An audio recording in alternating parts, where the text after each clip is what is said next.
Hello, everyone. My name is Gary Gomes. It's a pleasure to be here. It's Sunday, June, I'm sorry, July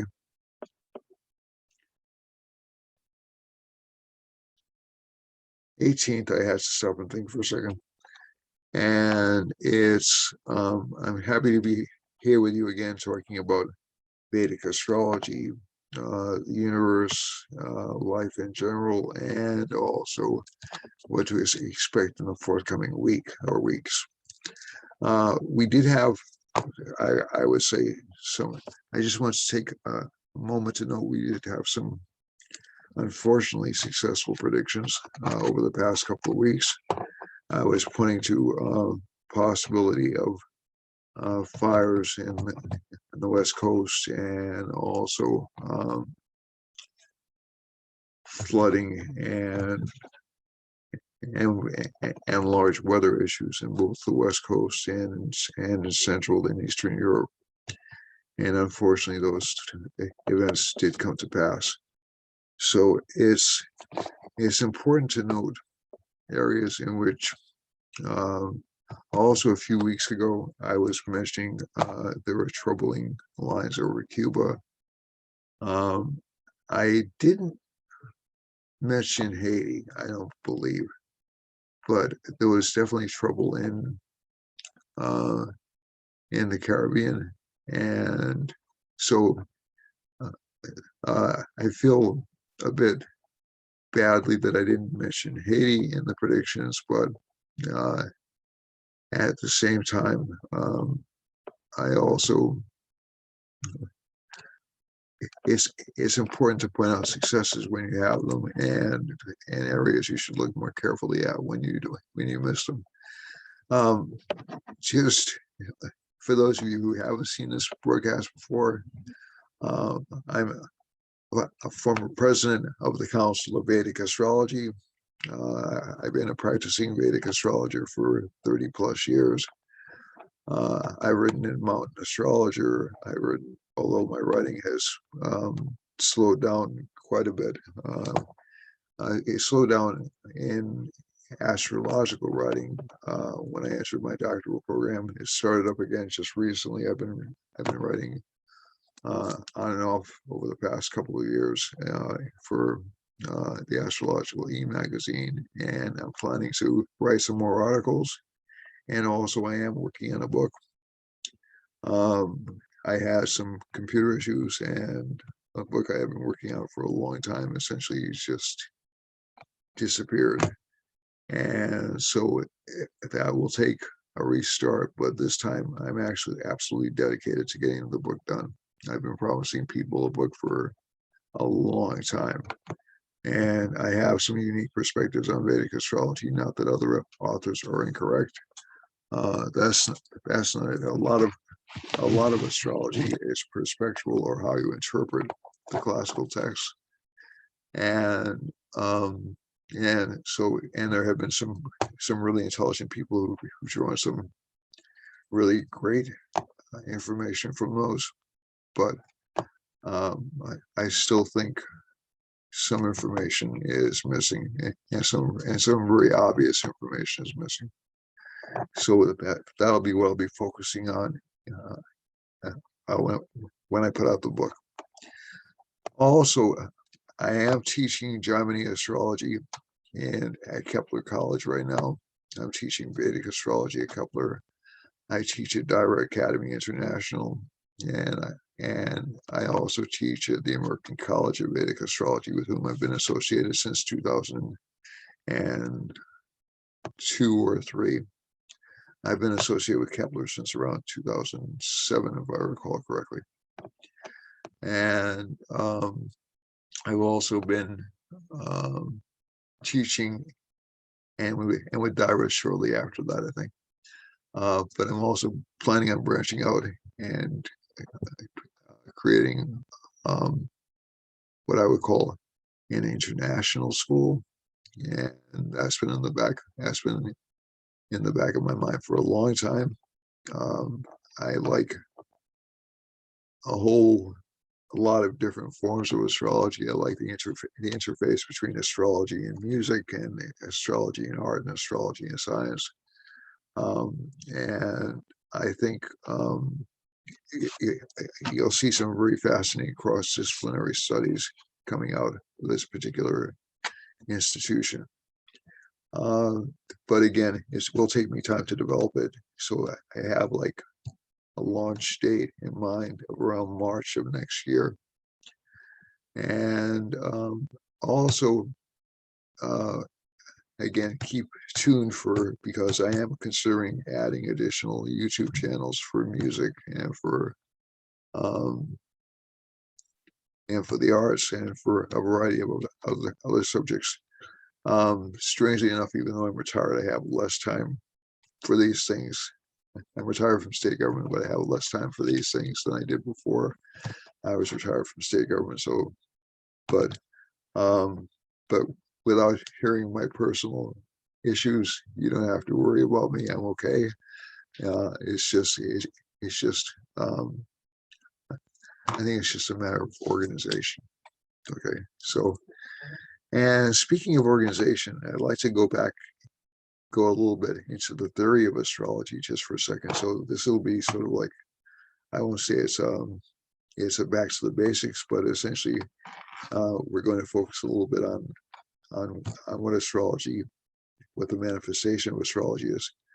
And one of the reasons that I like astrology is based around an analysis of change. So, and that may sound weird to some of you because one of the premises of astrology is that is quote unquote, or especially Indian astrology, is that it's predictable. And it is, because you can look at certain characteristics of planets, you can look at certain patterns in a person's chart and say, okay, this pattern will seem to indicate this individual will move in this particular direction according to the disposition and the modifiers of the particular planets. But one of the core components of Vedic astrology actually takes into account the fact that we have a movable, changeable heaven. So Western astrology acknowledges what's called the tropical zodiac. The tropical zodiac is essentially what we would call a seasonal zodiac.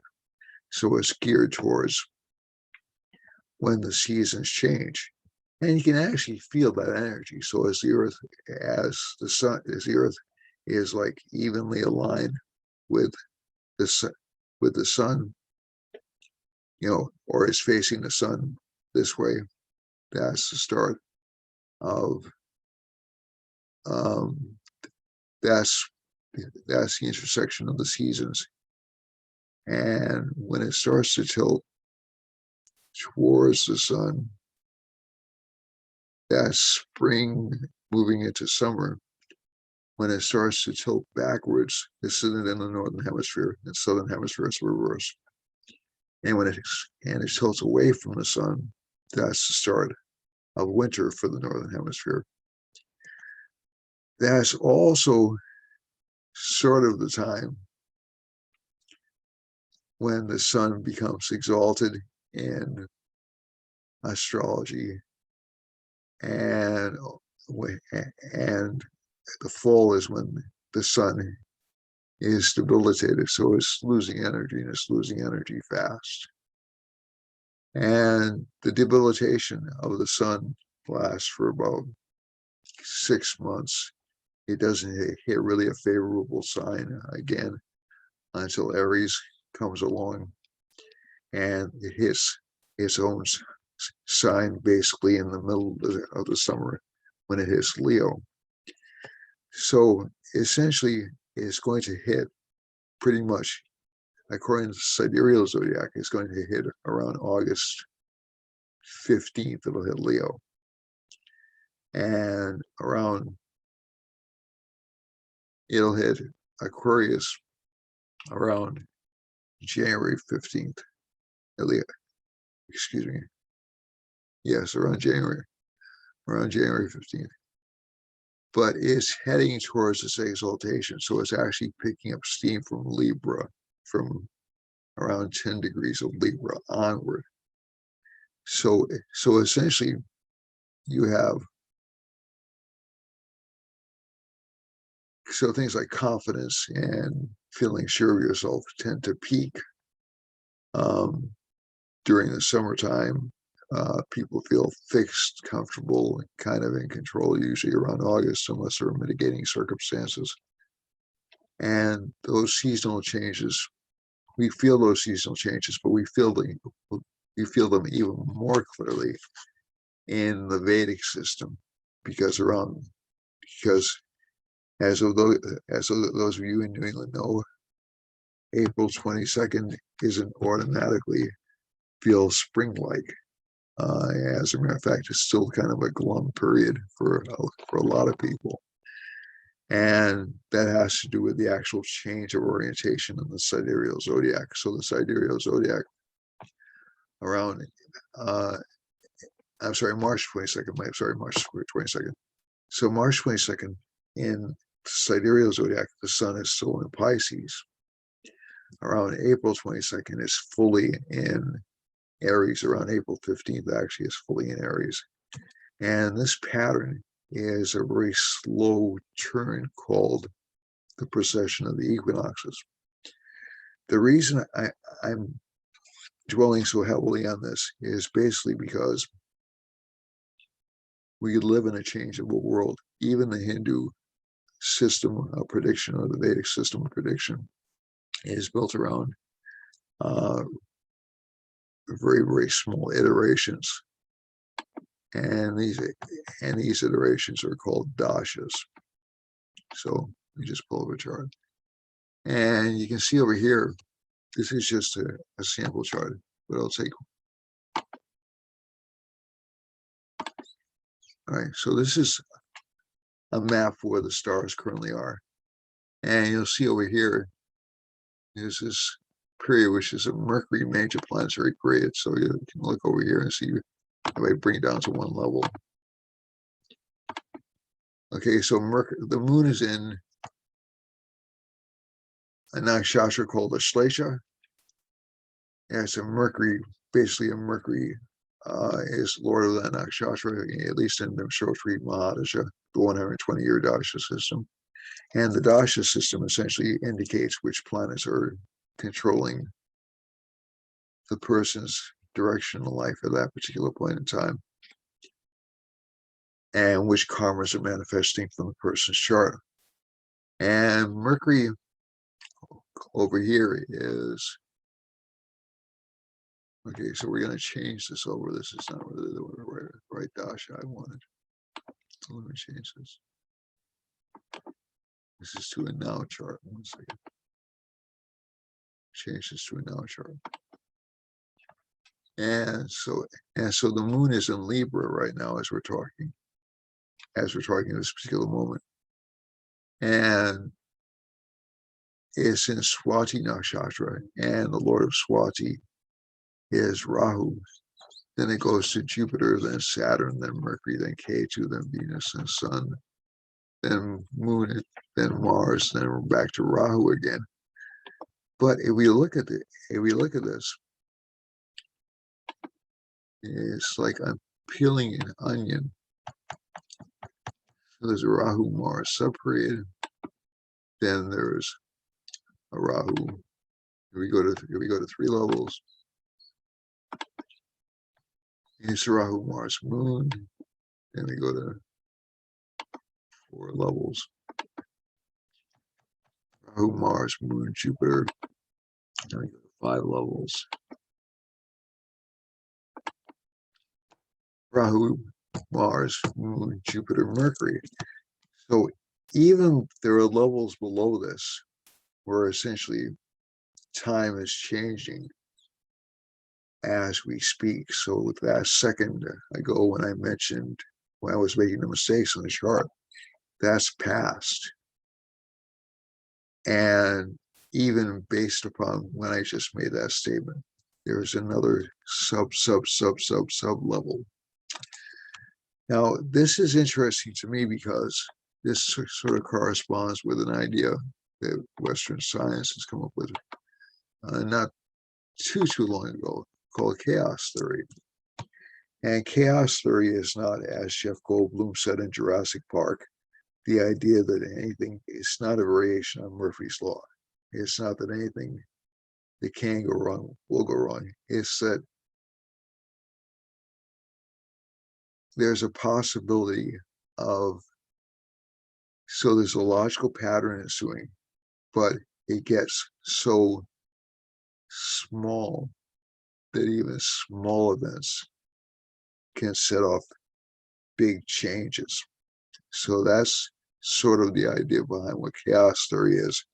And it's also sort of the idea behind Mahadishas. Now, this planet, Rahu, is going to be extremely important. This Rahu is going to be extremely important for this chart right now. But in terms of moments, the subplanets will become important, and so will certain transits to the chart. So you have basically a lot of moving parts you have to keep track of. So sometimes in astrology we'll hit it dead on. They'll get it exactly right. If you can do that around 70% of the time, you're considered to be basically a good astrologer. And at various points in my career, I've been right about 70 to 80% of the time. Other points have been right around 90% of the time.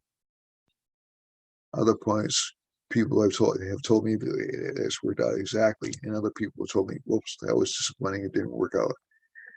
So I'm not blaming them. I'm not blaming the planets. It's essentially, as human beings, we all have flaws or weaknesses, right? We all have good days and bad days. And for a lot of us, we've had, I would say, a lot of bad days over the past couple of months. So this does go back to the chart. And one of the reasons for that has been this combination right here, Mars in Cancer. So Mars is debilitated in Cancer. It's really been extremely weak. And that kind of screws up our logical thinking. Okay, so a lot of people associate Mars with, oh, by the way, if you like what I'm doing, please subscribe, please push the like button, notify your friends, because my intent is to grow this channel, and my intent is to bring more and more people into the fold of Vedic astrology. It's not really a conversion process. When I started around 30 years ago, I was in like a really high level of conversion mode. It's like I found this wonderful thing, and like when you start with anything, it's like, whoa, I gotta tell everybody the good news, right? So basically, when you're new to something, it's like, wow, I found this fantastic new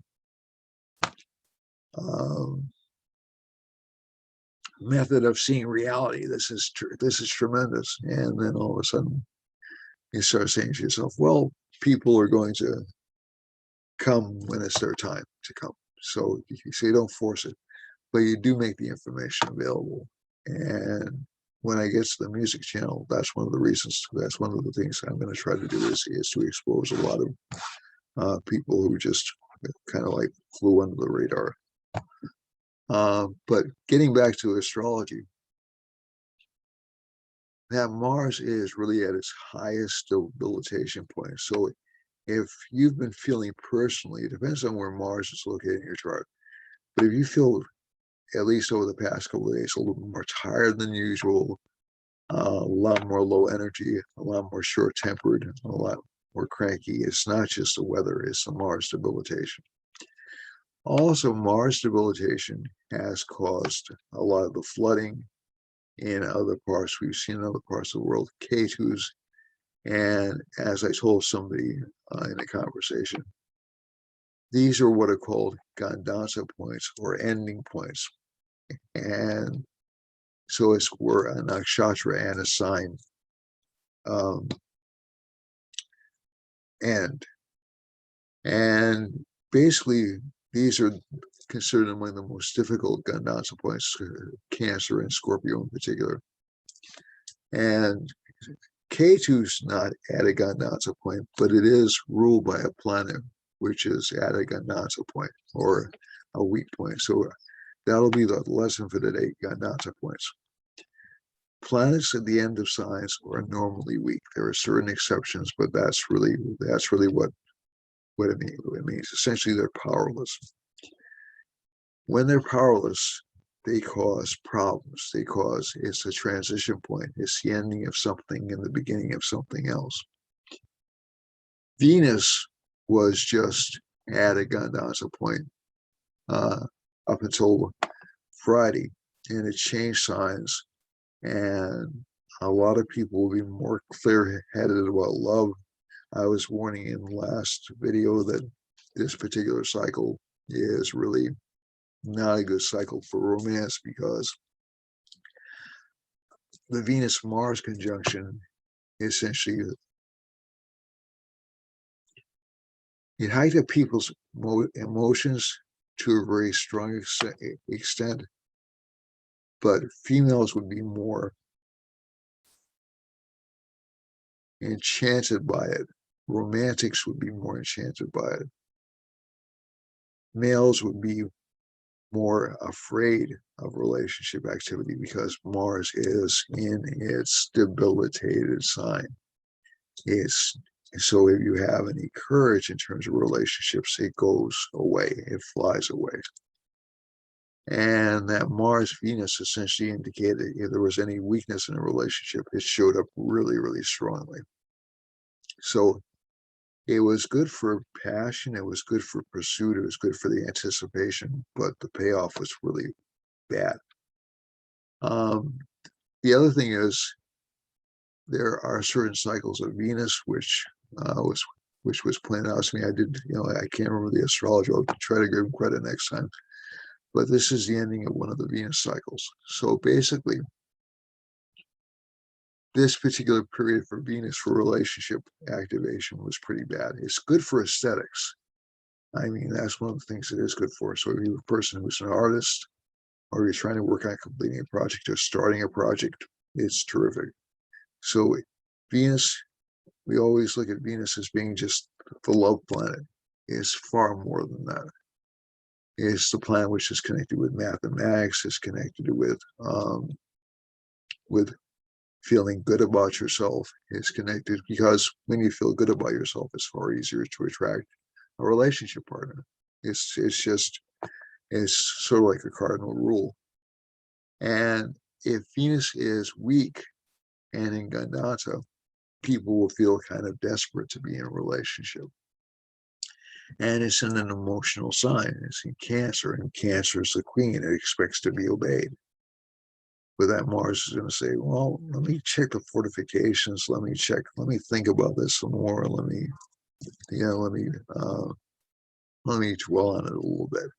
So this isn't necessarily an indication relationship is dropped, but it is really not a good time for expecting fulfillment of results in relationships. Probably a little bit better to expect it when Mars is in Leo, but then Venus will be in Virgo the next month, so it'll still be kind of dodgy for a few months. But one of the good things about the chart, so this actually does flow and this actually does have a point, is that it'll give an opportunity to meet new partners over the next month because Jupiter's aspecting Venus. Our energy levels will be activated a little bit more strongly after within a couple of days because Mars will be entering Leo, which is a friendly sign. It still won't spike up all that much for a couple of weeks, but you'll start to feel, and I can start to feel a personal change because Venus is in Leo. I feel like I'm more in control of things. That always changes, of course. That's just the nature of the planets.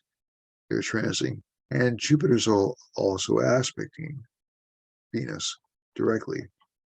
It's in a 1/7 aspect. So that'll make us a little bit more optimistic, if only for about a month or so. Now when Jupiter goes into Virgo, and that'll be a little bit of a rough transition. And also, one thing we have to look forward to in August is essentially Jupiter will slide back into Capricorn. So it'll have some beneficial effects and some not so beneficial effects. The beneficial effects, this will be around mid-August, the beneficial effects will be that Saturn, so delays in the economic recovery will tend to be a little bit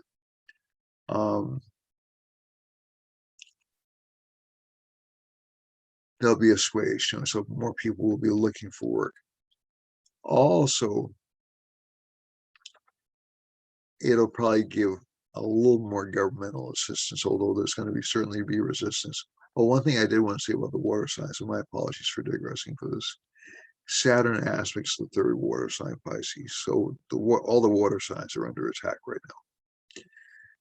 When Mars moves out, at least, and Ketu's is a planet connected with accidents or catastrophes. So although that won't move out of that sign for about another 6 months or so, Mars, the Lord of Ketu, will move and change signs, and things will be a little bit better, but it'll give more potential for fires, unfortunately. The other thing is, so getting back to Jupiter, sorry for the digression. Jupiter moving back into Capricorn will give more attention to people who suffered as a result of the pandemic. You will see what I would call, and we're seeing an uptick in COVID D cases, and certain parts of the country haven't vaccinated.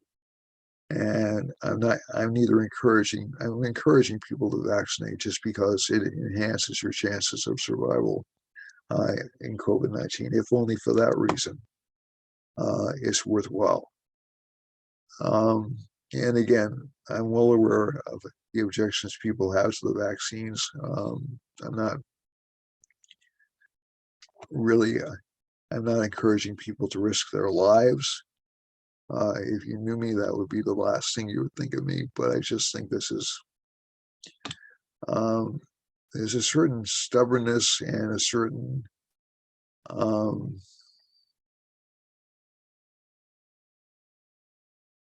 reluctance, and I would tend to say it's been caused by both political parties, because a lot of people were saying before Joe Biden assumed the presidency that they wouldn't trust any virus, any vaccine that was developed when Trump was president. And now, for political reasons, the Republicans are coming out and saying, well, we're not sure this vaccine has all kinds of problems. So it's really interesting how you're seeing essentially both sides shift a little bit or go back and forth. This is in the United States. And in New Bedford, I think we have the recent data I saw was that we have something like 28% received one vaccination shot. And it's not astonishing to me because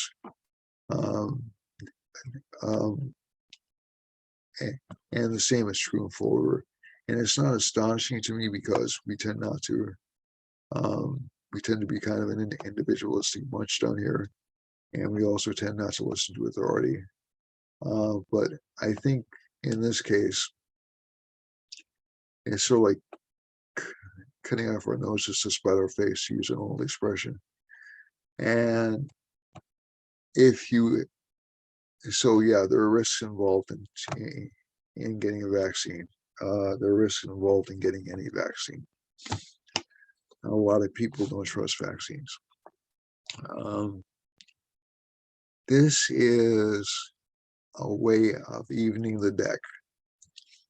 There are risks involved, but it's just is better than doing nothing, to be truthful. So you can look on one hand and say, well, the Democrats set a foundation for not trusting vaccines. They actually did.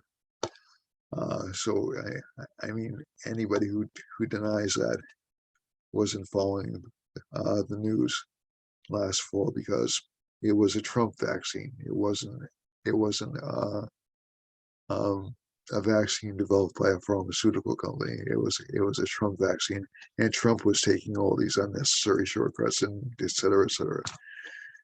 Now they're saying, well, we want you to take the vaccine. We're gonna go full steam ahead. Now the Republicans are saying, well, wait a minute, these vaccines aren't safe. So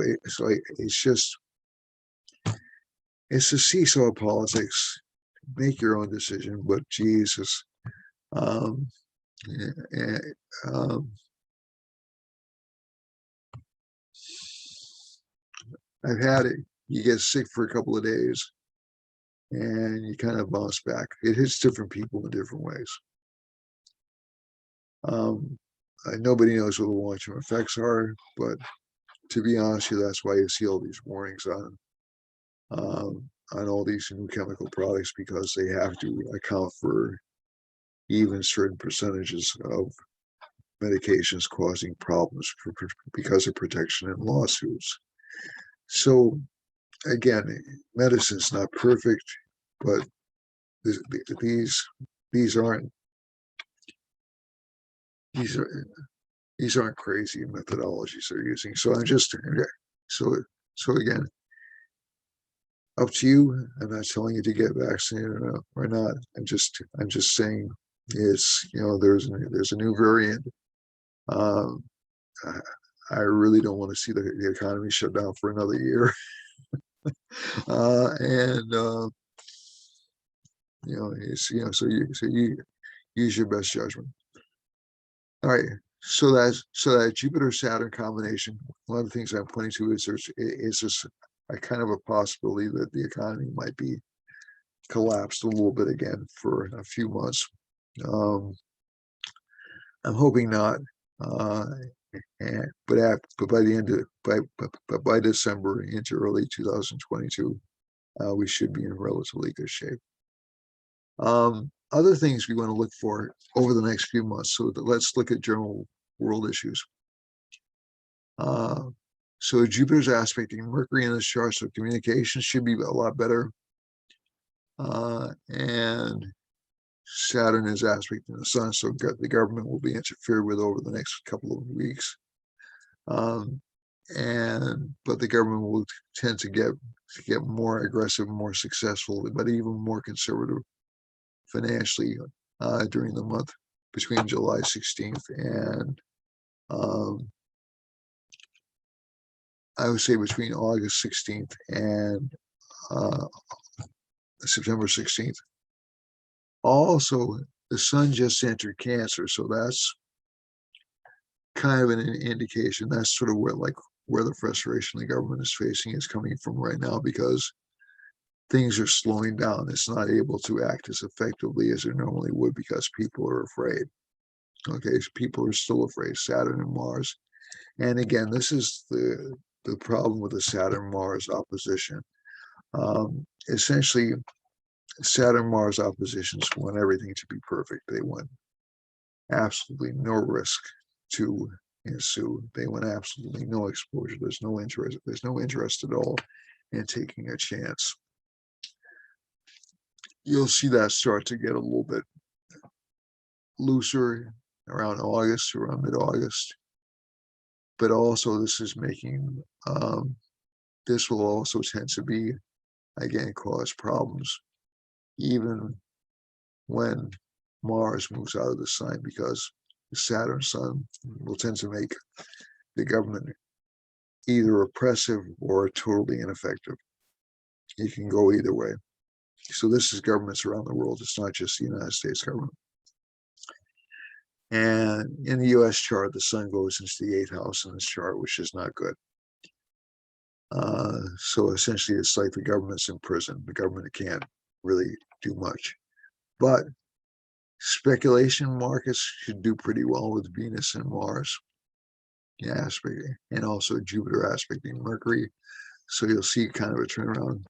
Sun entering Cancer will tend to also help speculative markets a little bit because there'll be less fear of government control. And Moon is in Libra in this chart. So Libra is aspected by both Mars and Saturn in this chart. But so this will essentially make people feel like they're firmly in control, just overall. But the public will still be a little bit afraid. So I think one of the things you're seeing is that they've done polls on inflation, and people don't expect inflation to get under control for a while. So you'll see some more inflationary pressure in August, some subtle economic decline between August and December, but that'll start to come back around September, and you'll start to see more optimism developing before we get to 2022.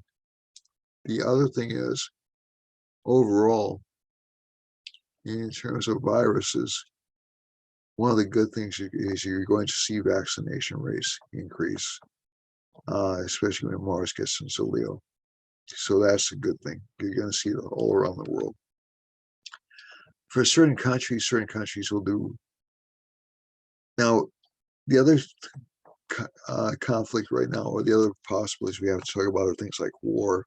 And again, as I've said before, I don't see a major war happening really until around 2036 or so, something like that. It's really not, and even then, we may have progressed enough as human beings that we can figure out a way to avoid it.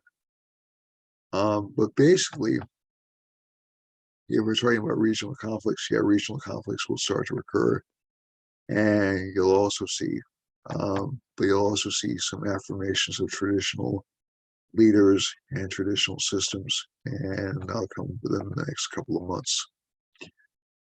The other thing we want to look at is the chart overall. Rahu is still in Taurus, Ketu is still in Scorpio.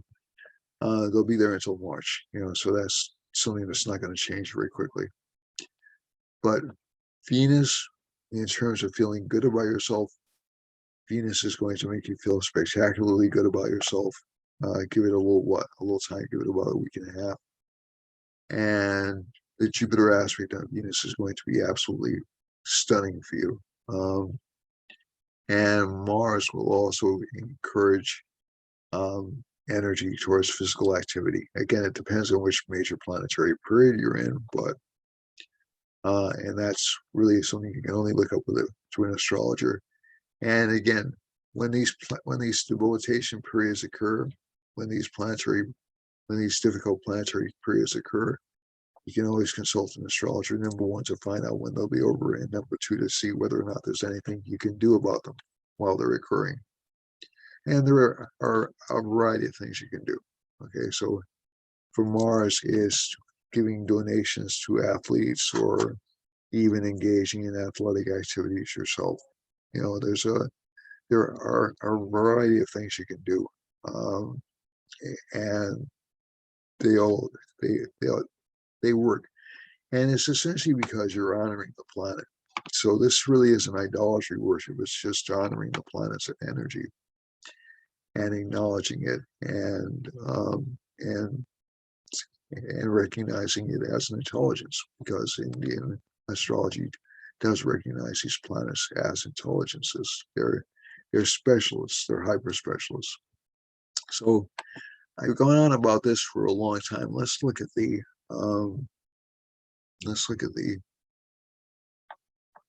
transits before we run out of time.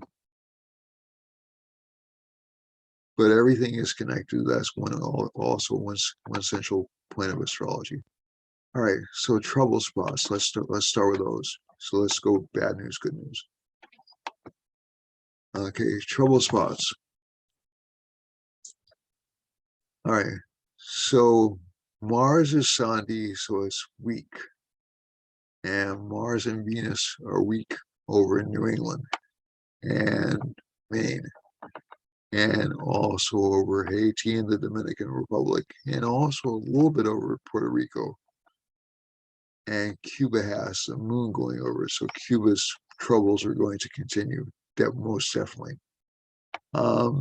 We have Rahu lines in the middle of the Pacific Ocean where they really can't hurt anybody, and I'm going to go left to right just for convention and freeze.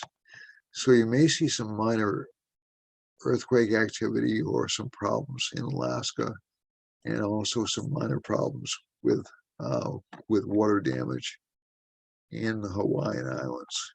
Okay, so this one part of the region gets more rainfall than any other part in the world on Kauai, and it looks like it's hitting that. So maybe you'll see some damage because of that rainfall.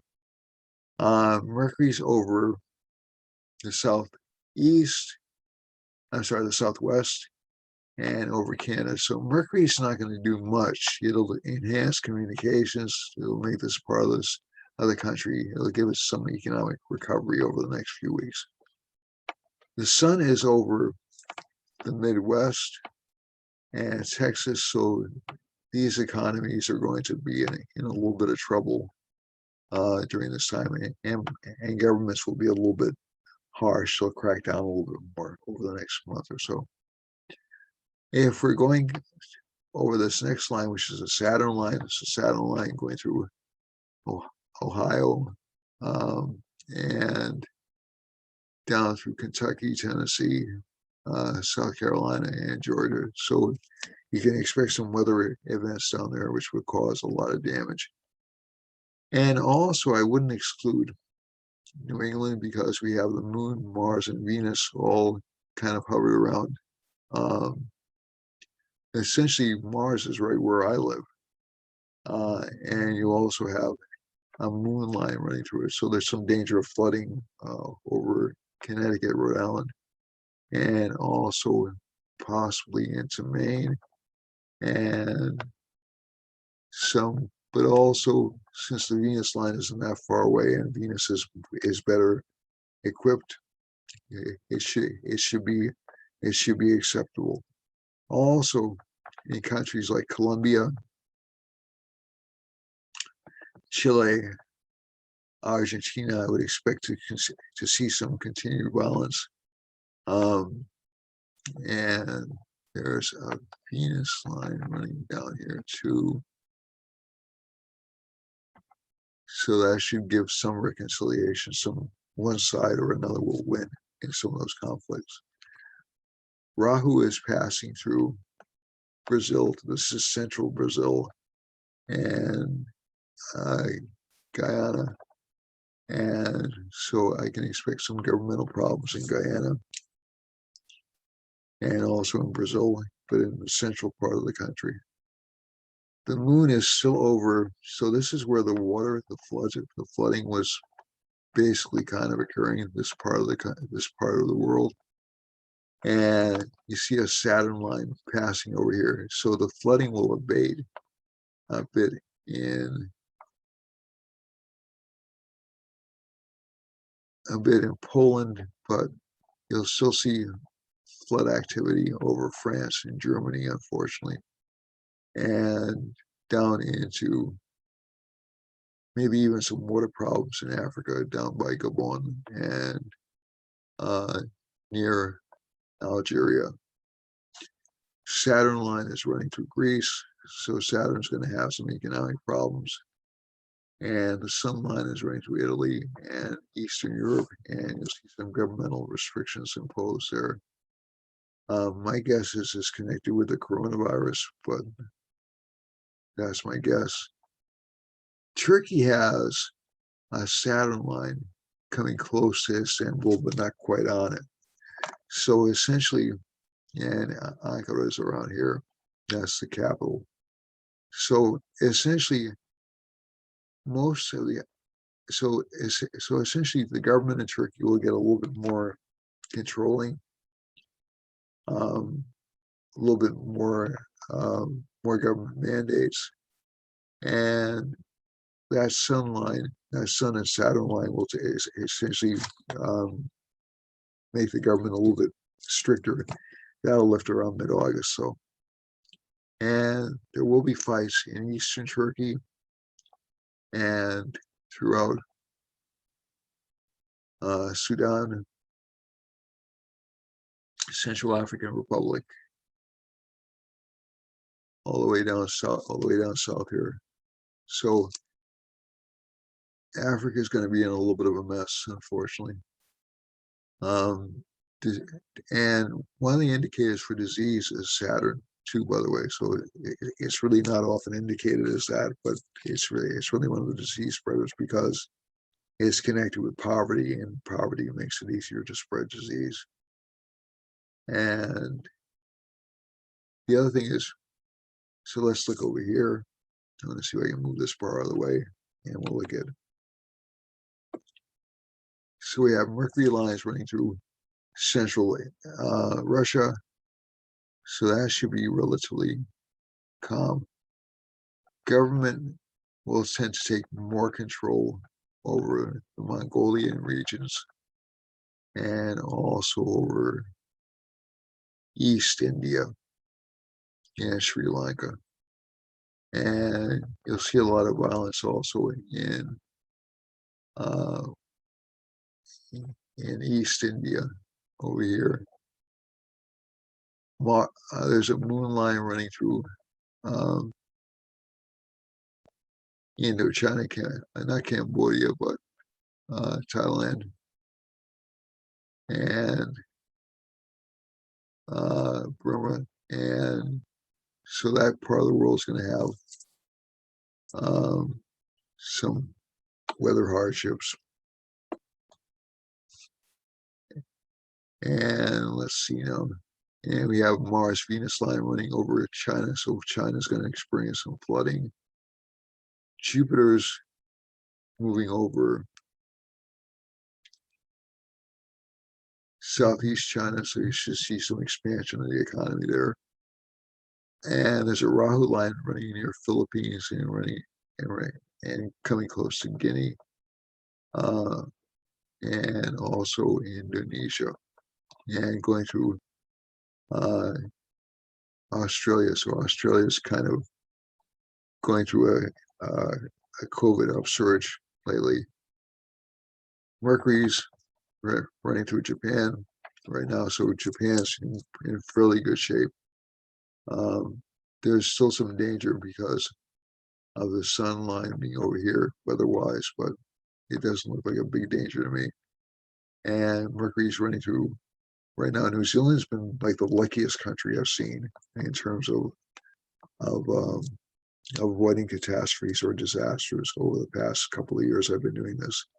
And the planetary lines have just been really favorable to New Zealand. I'm not putting down the government, I'm just saying the planetary lines have been really, really extraordinarily lucky for it. So let's go back.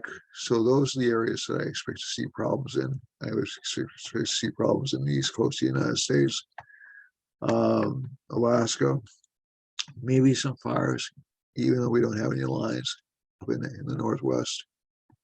Fires in the central part of this country, some potential for accidents or catastrophe on the East Coast and throughout South America, and also continued flooding, unfortunately, in France and Germany.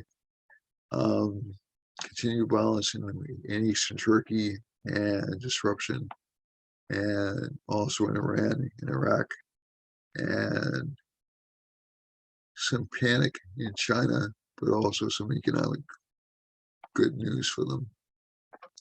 So I think overall, we're looking forward to a slightly better month up ahead, and a slightly better time, especially after July 21st.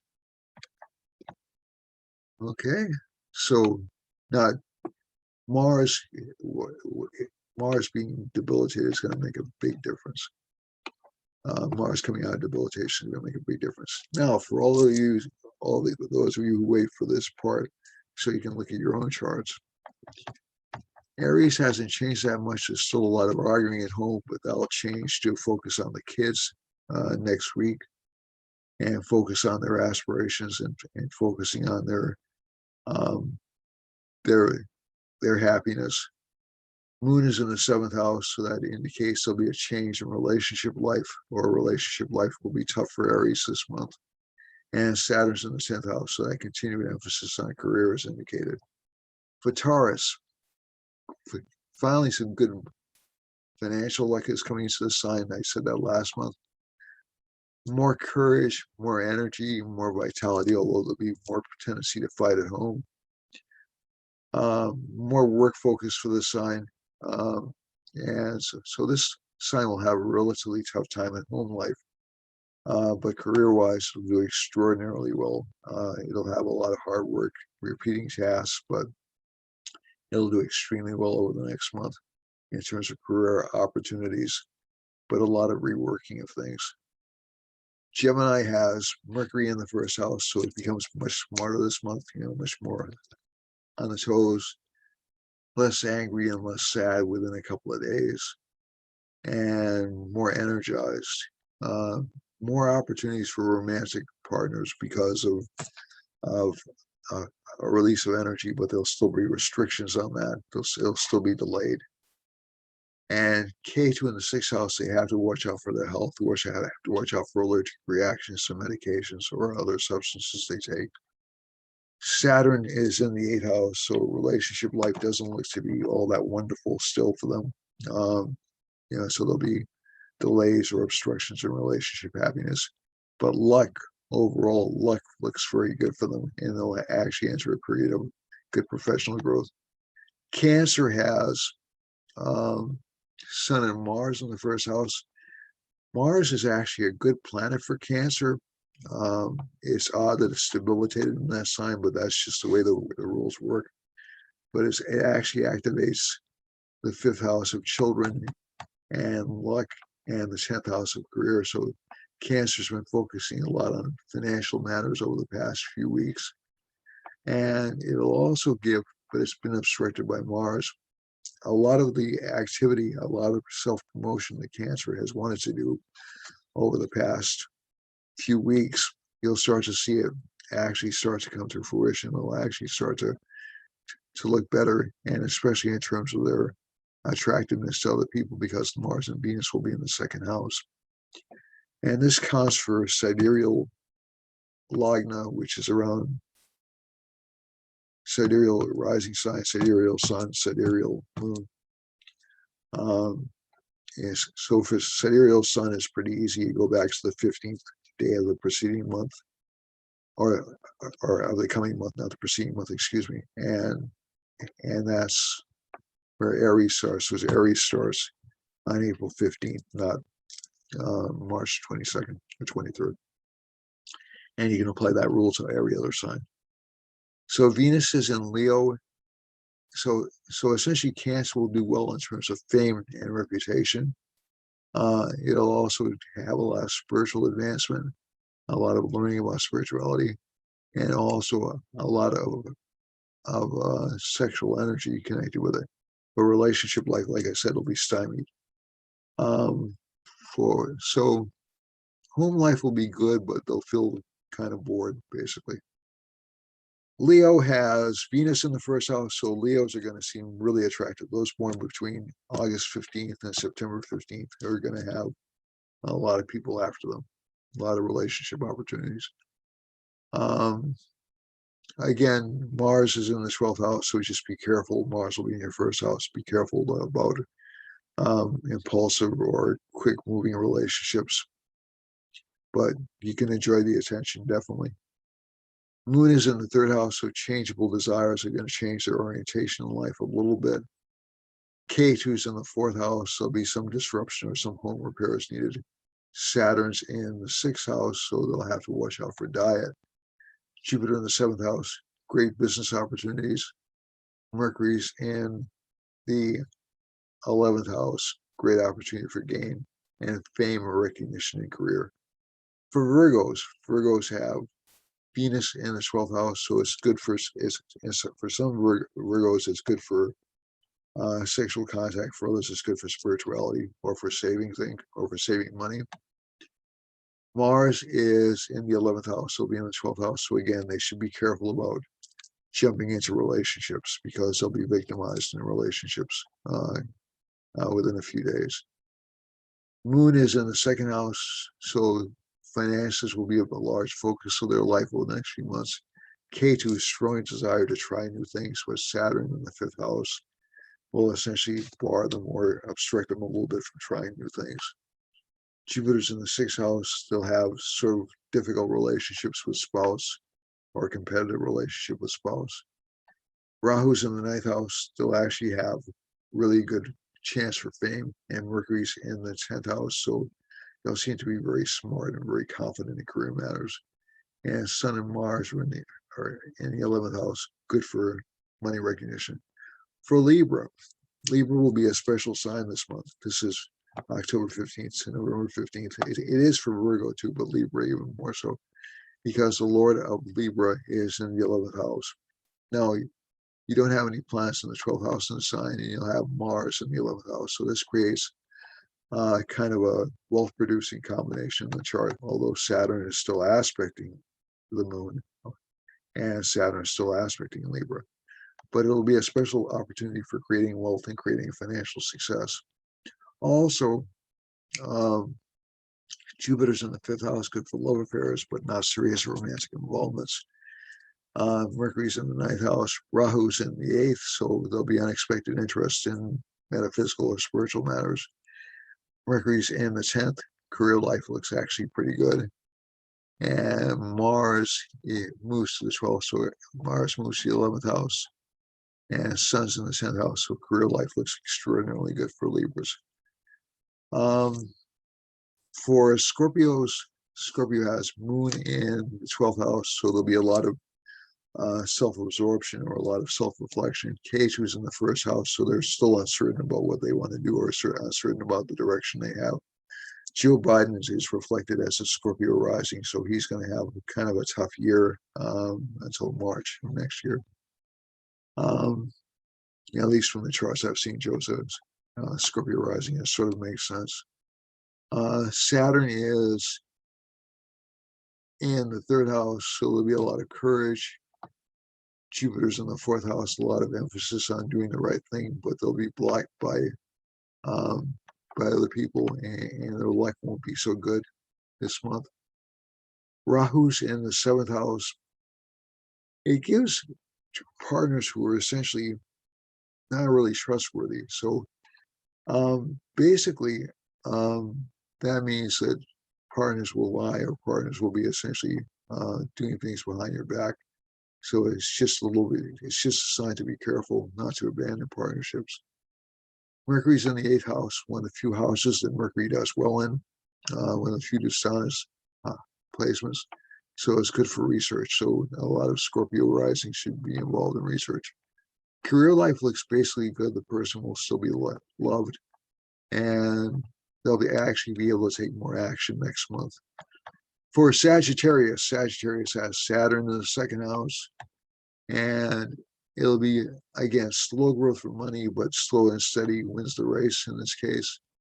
And Jupiter's in the third house, so be worried about offending other people. Mercury's in the seventh, so again, good for building up relationships. But again, be careful because Mars is in the eighth house. There's a lot of Mars affliction in the chart this month. So a lot of people will end up with what I would call unsuitable spouses. And last but not least, Venus is in the ninth house and Moon is in the 11th house, good for financial gains. Capricorn has Jupiter in the second house, good for money. Rahu in the fifth house, children will be problematic.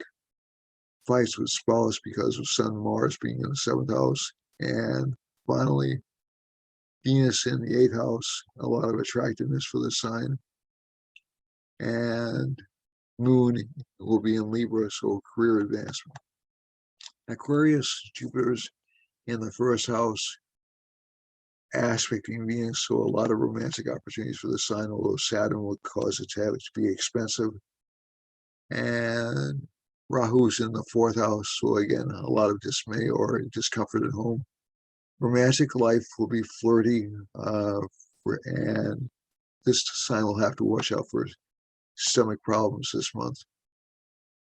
Moon is in the ninth house, so it's a very good placement for career life, although there will be a lack of recognition for career matters. And finally, Pisces.